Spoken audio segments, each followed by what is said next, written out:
Wow, I just lost my voice sound that quickly. All right. Hey, folks. Hey, it's Sherman Ray, and this is the Nevada Conservative Podcast. I want to thank you all for being a part of the broadcast today. And today, folks, we are going to talk about three major things today, and I hope you can make it through the entire broadcast. We're going to talk about a couple of the landmark decisions that were handed down by the Supreme Court today. And we're going to talk about, in another segment, we're going to be talking about America 250 and the celebration, and how it's kind of disappointing that people are not really getting involved in this as much as possible. And we're also going to be talking about the Democrat socialism, which is taking this nation by storm, folks. This is not a trivial thing. At the least, it is a very big thing.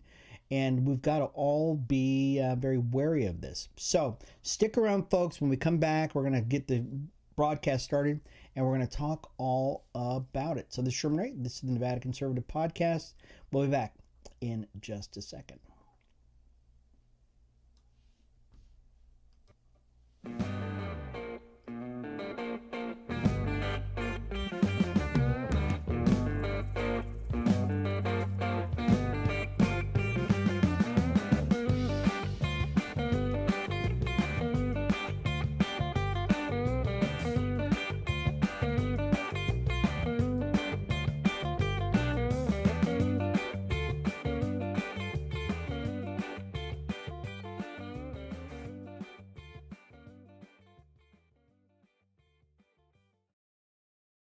All right, folks, we are back. This is Sherman Ray. This is the Nevada Conservative Podcast. Thank you all for being a part of the broadcast.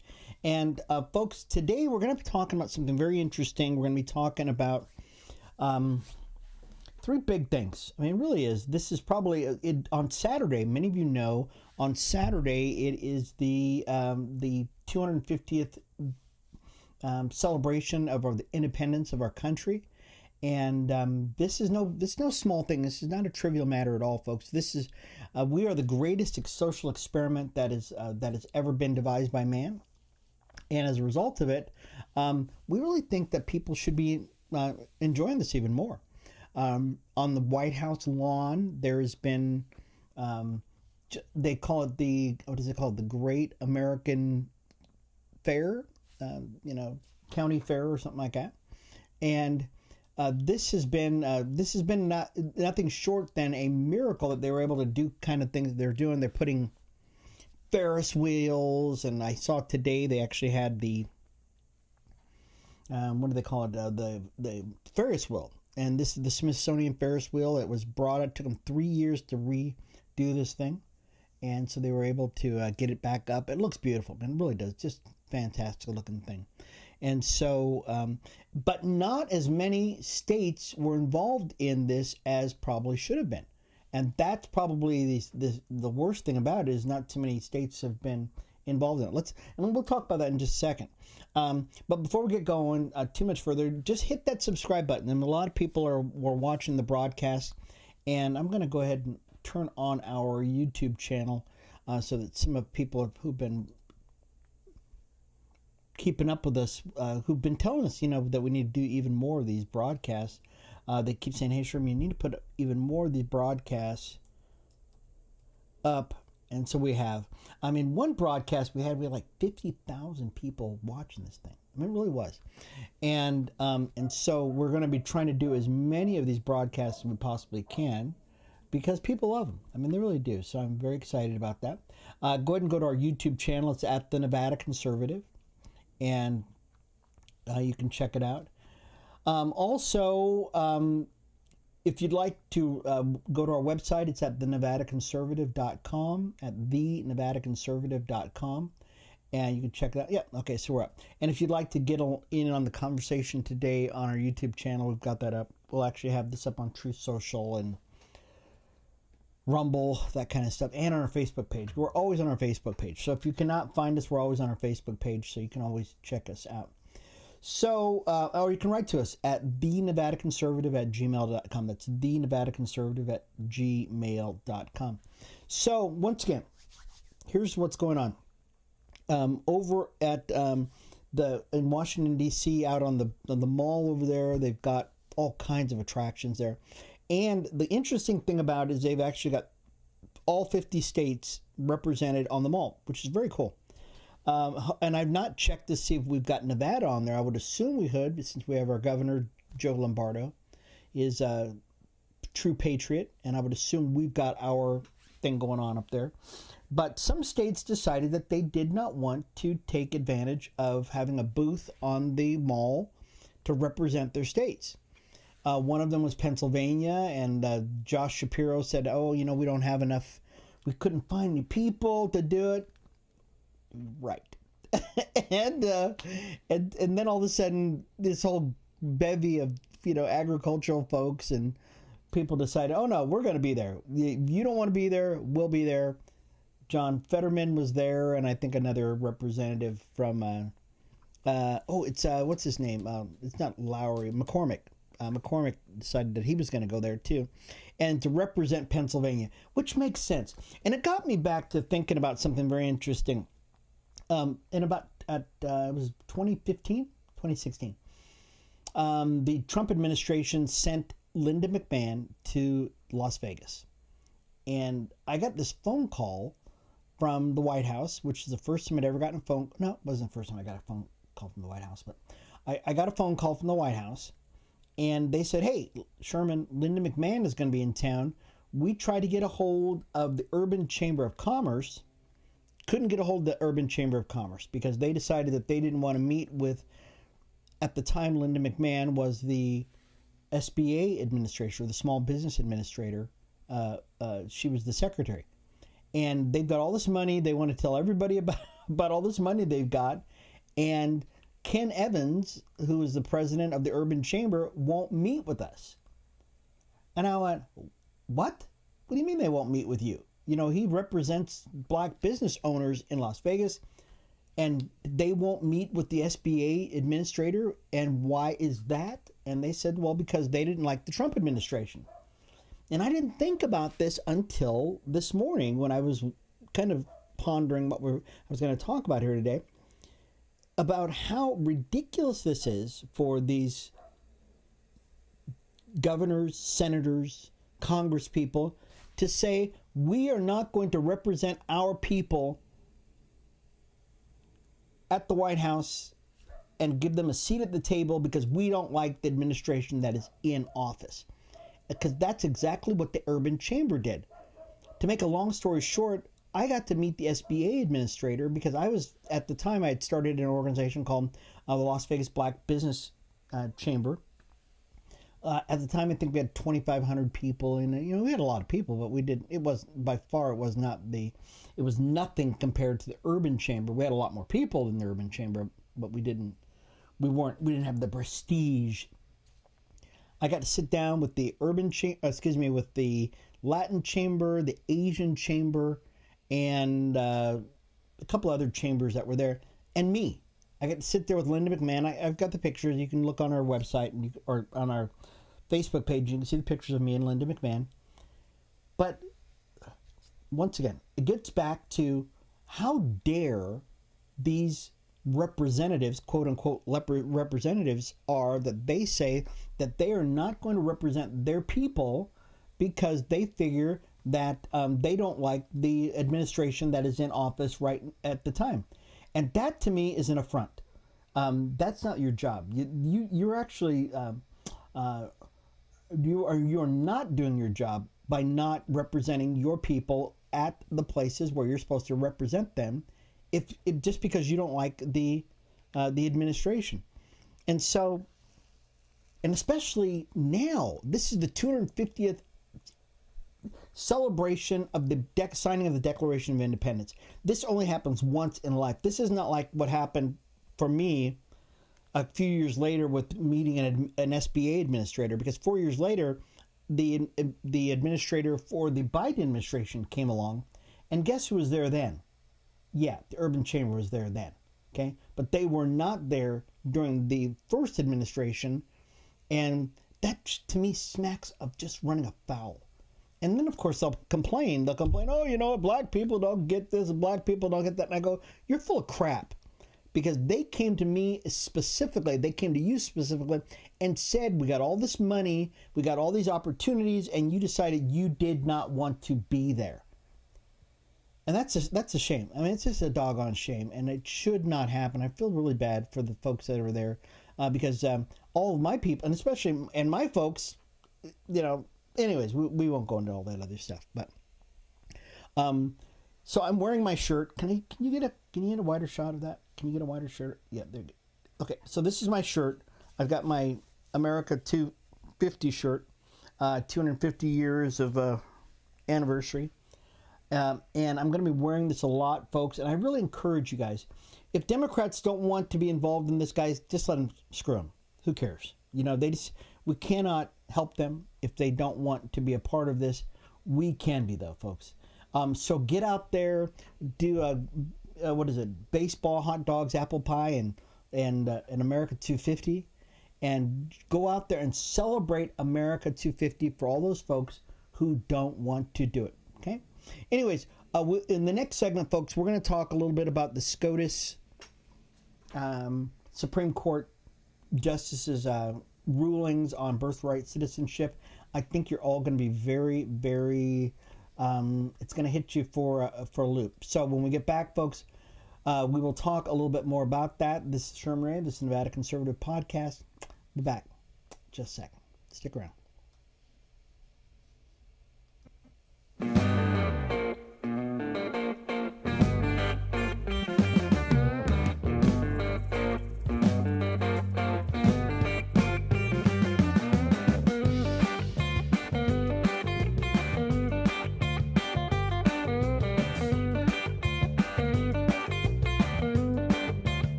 All right, folks, we are back. This is Sherman Ray, and this is the Nevada Conservative Podcast. Thank you all for being a part of the broadcast, folks. And I want to thank everybody who's been encouraging us to get back in and start doing this even more regularly. The people actually just like it. I mean, they really do. They like to be represented. They like to know that a homegrown guy is out there talking about the things that are going on in Nevada. And also that affect the United States. We're really what do they call us? We're a very important state as far as electing a president goes, and so I think we need to have a voice out there as often as we possibly can. If you'd like to write to us, go ahead and write to us at the Nevada Conservative at gmail.com, the Nevada Conservative at gmail.com. We would love to hear from you. And also, if you like our videos, let us know. I mean, I put up a video yesterday. People are not going to be very happy about this. But I'm going to tell you, let me very quickly, before we go into the SCOTUS decision that happened. Many people have been talking about Caitlin Clark, specifically Fox News. And you know what? I love Fox News. Don't get me wrong, guys. I'm probably as much a Fox News guy as anybody else. But I got really sick and tired of hearing this. And a couple of days ago, Caitlin Clark was in a game, and she was being guarded by some blonde-haired girl. I forgot who it was. And anyways, Caitlin falls on the ground, and as would happen, she started fumbling the ball. All these other girls started jumping on the ball and on Caitlin, and inadvertently one of the girls got on her neck. And so that was the video, that was the shot shown around the world. And so it started once again the cavalcade, the riot, the typhoon, the tidal wave of dissent for people who are saying, poor Caitlin Clark, she's being, unfairly beat up by these girls who are jealous by her. Okay, all right, here's the deal, guys. And Tyrus said something very interesting a couple of days ago, and he says, that crown carries a lot of weight. Caitlin Clark, before she became a pro WNBA player was touted as the next best thing to sliced toast. Okay, and rightfully so. The girl is a phenom. There's no doubt about it. She's the Kobe Bryant of girls basketball. She shoots better than, the baby-faced assassin over at Golden State. She is just very good. Okay, and if you don't watch her, she'll score 50 points pretty quick. Okay, if you don't watch her. So she comes into the league, and all of a sudden, she's given all kinds of money. She's given all kinds of accolades. And the girls that were there already go, hey, wait a minute. We're the ones who made the league up. She just came along and jumped on board with it, okay? Whether there's truth in that or not, you make the decision, okay? But anyways, Caitlin Clark came in on the scene, and all of a sudden, she's making bank. There's no doubt about it. She's making money. All of a sudden, girls who were making $50,000, $60,000 are now $200,000, $500,000. I know in the case of our girl over here in Las Vegas, Asia Wilson, I think is pulling down $1.5 million a year now, which is great. Okay, before that, not so much. Okay, her coach was, but not her. So, anyways, so now. They're putting girls against girls, saying it's racist, it's not racist, it is racist, it's that, not, blah, blah, they're jealous. Okay, here's the thing about it. And everybody's saying because she's getting roughed up. There's no doubt about it. She's getting a lot of attention from these girls. And some think that it's warranted, some think they're not. Depends on if she's on your team or not. Okay, here's the deal. And once again, back to Tyrus. Tyrus said something very interesting. He said that the crown is very heavy, which means, guess what? All eyes are on you now. And if you want to be the GOAT, you better start butting. I put out a video on it because I got so sick and tired of them saying, oh, Caitlin she's being hurt. Oh, okay, I get it. I really do. I get it. Maybe she's getting more attention than she should, okay? But nobody had ever said that when it happened to Kobe, when it happened to LeBron, when it happened to every other superstar who's ever come into any sport. Everybody has been given all kinds of attention. When it happened to Tiger, guess what? Tiger Woods, who plays golf, okay? Golf, of all things. He would go on to these formerly all-white venues. They would have fried chicken waiting for him. Oh yeah, one time it was bad. Oh, it was bad. So what did Tiger do? Tiger put the whooping on these guys. And he showed them that he was nobody to be trifled with. And guess what, folks? That's what Caitlin's going to have to do. Caitlin cannot allow these girls to beat her up and to run roughshod over her. She's got to go and do some Charles Barkley and stuff, right? She's just got to start throwing some elbows, and she's got to start showing these folks that you will not mess with me. I'm the GOAT. Almost like the girl. You saw the girl now. Over the weekend, blonde-haired girl, I forgot her name. I think her last name is Cunningham. She is doing the finger point now. Doing the finger point. And and this chick is tough. She plays in the same team as Caitlin. She sure does. They play in the same team, but she goes after it a whole different way. While Caitlin Clark is flopping, this girl is throwing elbows. She's mean, and I like her. I like her a lot because guess what? She is not going to get beat up, and that's part of America. That's an American thing. We will not be beat up. We will not be denied. You will never trifle with me. You're not going to do it. Okay. And so that is, to me, I thought that was just wonderful. And so that's what Caitlin Clark's going to have to do. Okay, anyways, wasted a lot of time on that. All right, so let's get back to what just happened just recently. The Supreme Court of the United States handed down a ruling, I believe it was 6-3, on birthright citizenship. And they came out on the side of the did not come out on the side that I thought they should have sided with. What they ruled is that you cannot that the standing practice of allowing people to have birthright citizenship when they're born here in the United States, that it will stand. Okay, that's what the ruling was, and I'll tell you, I was just kind of struck by that. Okay, I was struck by that because Couple of things, okay? One is that it has become a tourist and it has become an industry to get people here, have a baby, go back to your home country, bring them back, and now they're citizens of the United States, okay? The Chinese have got a tourist, it's called birth tourism, and they have brought babies in, they're bringing in junkets into California, and we know about this because the story started, this has been 20 years ago that I remember the stories. Have a hotel, an entire hotel made for Chinese moms who come in here like the last trimester before they're going to have a baby. They have a baby here, and it's generally the elites. Okay, so it's not like regular, sharecropper out there in China. Generally the elites, they will come, have their kid here, and then go back to China. But now they've got a child who's a U.S. citizen. They can bring mom, dad, aunt, uncle. So now you've got this chain migration that happens.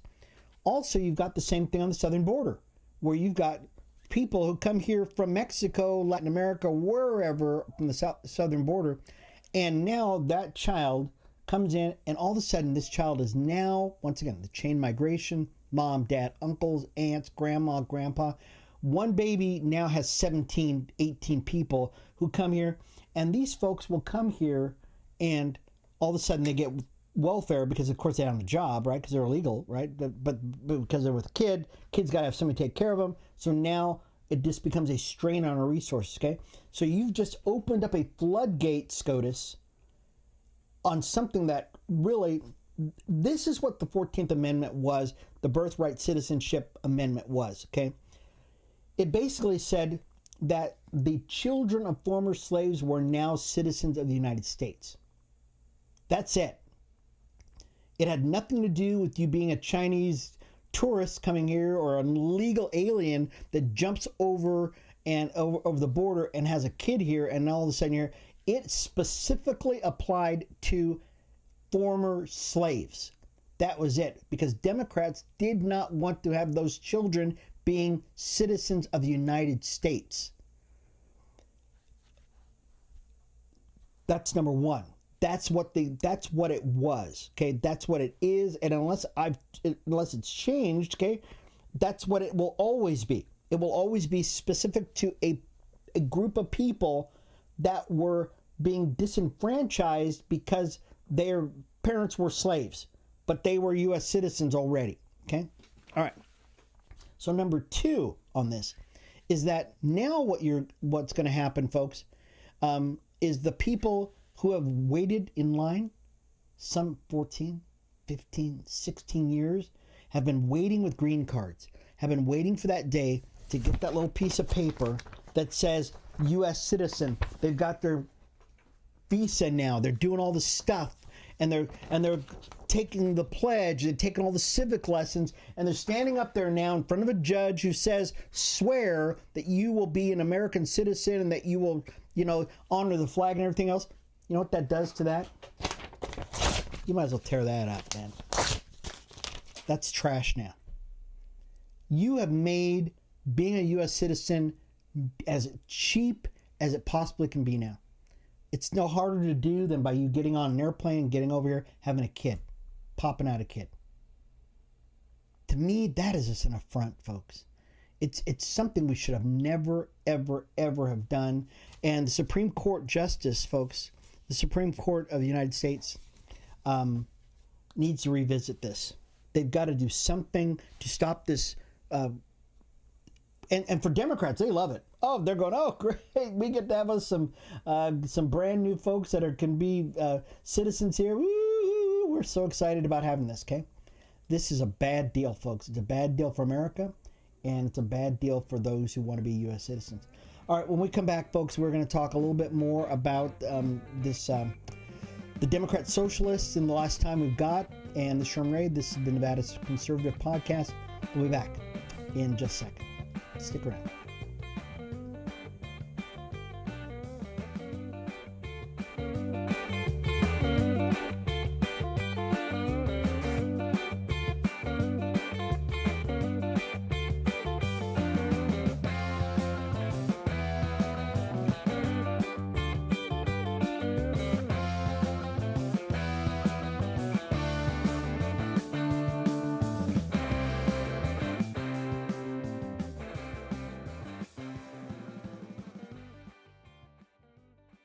All right, folks, I'm back. This is Sherman Ray, and this is the TNC podcast. Thank you guys so much for being a part of the broadcast.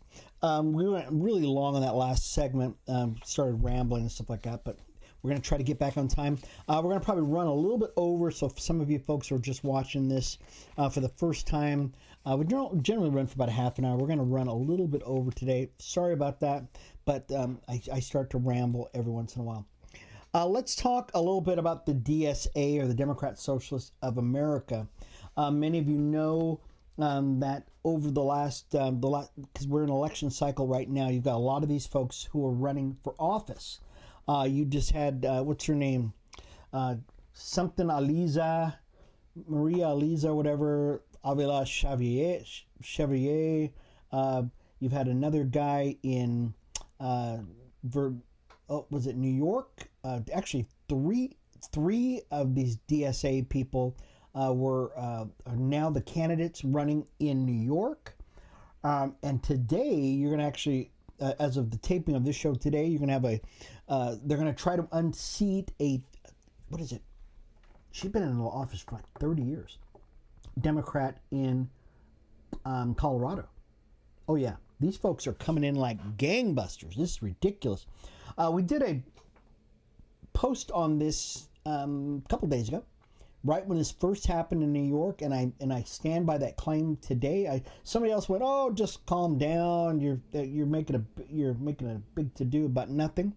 And at that time, I said something that I stand by today, and it did not take over a weekend for this to happen. I said, "You watch. Democrat socialists are going to start running roughshod over the Democrats, and they're going to start demanding that these Democrats start voting as DSA." And people went, "Oh, no, that's not going to happen. As soon as they get up on Capitol Hill, these folks are going to step in line, because people like Hakeem Jeffries and Chuck Schumer are going to show them the door if they don't, because if they want committee assignments, they better get their crap together." Okay? That ain't going to happen, folks. It ain't going to happen, because guess what? It didn't take a day before all of a sudden you got every Democrat there is going, "Well, we have a big tent here, and yes, it's a big tent, and we'll let them in." Even James Carville, the raging Cajun, came out and says, "Well, I don't know if I can stand it. I can't stand it." But now all of a sudden he's changing his tune too, because guess what? The DSA is for real, and they are going to take over the Democrat Party. And that's the scary part about it, guys. The name of the show today is The Rise of the DSA, the Democrat Socialism in America. And this is, so I think the thing that people don't understand about them is, what do these guys stand for? Who are these people? Okay. I mean, we're going to run over, so it'll only take me a minute to unpack this, and then we'll be done. Okay. All right. So according to their own website, who are the Democrat Socialists of America? Okay. According to their website, Democrat socialism is an alternative to capitalism. Okay. That should probably tell you all of it right there. It's an alternative to capitalism. I'm not going to even go any further than that. I'm going to probably stick on this, okay? Let me, and we tried to explain this a couple of days ago, what capitalism is, okay? Capitalism is the greatest thing that was ever invented by mankind. Where else on the planet can you have a product and you say, "I want to make this," Vanna White style, and I'm going to employ people to make this, and then I'm going to sell it to a crowd of people who need this, okay? And as a result of that, I'm going to pay the people to make it, helping them out, and I'm going to see a profit out of that for me. Why? So I can make more of these. That is capitalism. And the more people who want this, either the higher the price I'll make for it, or the less price I make for it, okay? But it is all built upon supply and demand, okay? That's capitalism. If you don't have capitalism, guys, guess what? You got no pen. Because guess what? Why would somebody even invent something like this? Why? Why would anybody ever invent a pen if there was not a reason to make a pen? The reason why you make a pen is for profit. That's really what you make it for, okay? That is, it's not, and it's very simple. I mean, I think that's probably the simplest way to put it. The alternative to capitalism is what? Socialism or communism. Okay, that's pretty much what it is. Okay, there's really no other alternative to capitalism. Either it's socialism, or you can be under a king. Okay, and then you work for the king, and the king owns everything. Okay. Democrat socialism is that close to being communism, where communism is where the government owns everything and it owns the means of production, which is pretty close to what the socialists keep talking about, and they tell you what you need and what you don't need. Okay, capitalism is totally opposite. It's antithetical to it. They do not mesh. Even though if you ask Google, it says, oh yeah, they work out fine. Capitalist, and this is how Google said, it says that socialism and capitalism work out just fine. The capitalists make all the money. The socialists tell you where that money's going to go to. Right? Okay, and this is what one of the arguments for the butting of the heads of socialism and capitalism are. Okay, when the Pilgrims initially came over to the United States, this is what happened. They signed a charter with this group of guys, a group of bankers, and the group of bankers basically said, hey guys, when you come over here, we're going to give you one plot of land. Everybody work on that plot of land. You can raise whatever you want to do to survive, but you're going to share all of what you made with the other people that are on that one piece of land, because that's all we're going to give you. And the people said, oh, okay, well, that works fine for us. And what they did is they started working that, and guess what the result of that was? It was a mess. Not just a mess, but it was an abject mess. Why was it an abject mess? Even though the people who were doing it were all Christians, they said, hey, we can't work this way. I mean, I love my brother, but my brother's not doing any work, and he expects my wife to clean his stuff and my kids to do his stuff while he sits around smoking a corncob pipe all day long. That won't work. The first year the Pilgrims were here, they worked under socialism. Okay, that was a socialist society. That first year, it was a failure, an abject failure. The second year they were here, they said, let's change things. We're going to divide up the land, and you guys can have that land. Whatever you want to do, you can raise, you can do whatever you want with it, but that's your piece of land, and we'll have and you do the same thing, and you do the same thing, and this person raised corn, that person raised squash, this one had a cow, whatever it was, okay?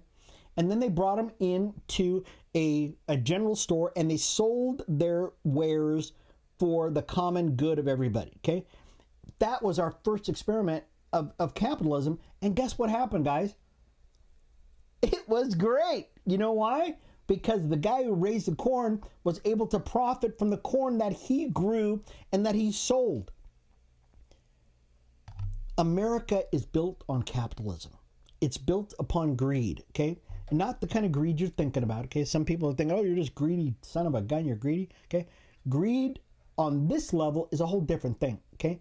I want to build the best thing in the world because guess what? If I build the best thing in the world, you're going to buy it.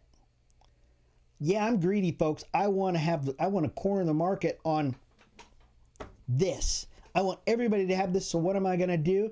Is I've got a lot of competition. I'm going to build the best thing there is right here, okay? If you have socialism removes the I hate to use the word greed. It removes the factor that says that I'm going to profit. That's why I'm going to build something, okay? What it basically says is, guess what, folks? We're going to let everybody have a word in on this, and we'll all decide what we're all going to do. And I tell you right now, I don't want to be a part of that, anything like that, okay? I'm more than happy to pay my taxes so that we have a sense of shared responsibility for those who don't have as much. Okay, I got no problem. I don't think most people are upset about that at all. Okay, but when you've got a form of government where it says that I've got to do this, and you're going to decide what I'm going to do for a living, that doesn't work. That's not America. That's not. It'd be like you taking the Bible out of America. That's American exceptionalism, guys. De Tocqueville said something. American exceptionalism isn't about us building the best thing. That's not it at all. American exceptionalism is all about the Bible being so integrated in our form of government that it is unusual. It's exceptional. That's what American exceptionalism is. Because if you take the Bible out of our government, you got no more America. If you take capitalism out of America, it ceases to be American. So these Democrat socialists, okay, they might win in New York and certain places there, but guys, guess what? I think on a national stage, people are going to wake up and they're going to go, I don't know if I like this. But it's going to take you guys. It's going to take you to start talking to people. We're almost done here, folks, because we ran over here. It's going to take people like you and I to start talking to our kids about America, about American capitalism and why it is so important, okay? Because if you want to keep your car, if you want to keep your air conditioning, if you want to keep your health care, if you've got it still, if you want to keep all the things that you thought were just essential to you living, you do not want socialism to come into our lives, okay? Because somebody's got to pay for all that stuff, guys, and it's going to be you. You're not going to have all the things you want because some socialist a-hole like Mamdani, Bernie Sanders, who used to have nothing, now he's a multimillionaire, AOC, and all these other people are going to come in and they're going to take everything you've got to fulfill their socialist mandates. Because somebody's got to pay for all this stuff. If we don't do it now, guys, we're gonna have to do something. We're gonna have to stand up for our rights later, and you're not gonna like it then. Okay. So, anyways, we've run over once again. I'm so sorry about that, but we had a lot to talk about. We didn't even get to really the key points of this Democrat socialism stuff. Okay. But what I want to encourage you to do, folks, is to check us out as often as you possibly can. We're going to really try to do much better. We're doing a lot of stuff behind the scenes, and sometimes we just get so caught up in all this other stuff. But keep your eyes open. Subscribe to the channel. Let your friends know all about it, and go to our website. Check out our website. We love you, folks. Thank you once again for being a part of the Nevada Conservative Podcast. We will see you again tomorrow, hopefully, for more TNC podcasts. It's been Sherman Ray. For the TNC podcast, we'll see you again tomorrow. Peace, y'all. Bye-bye.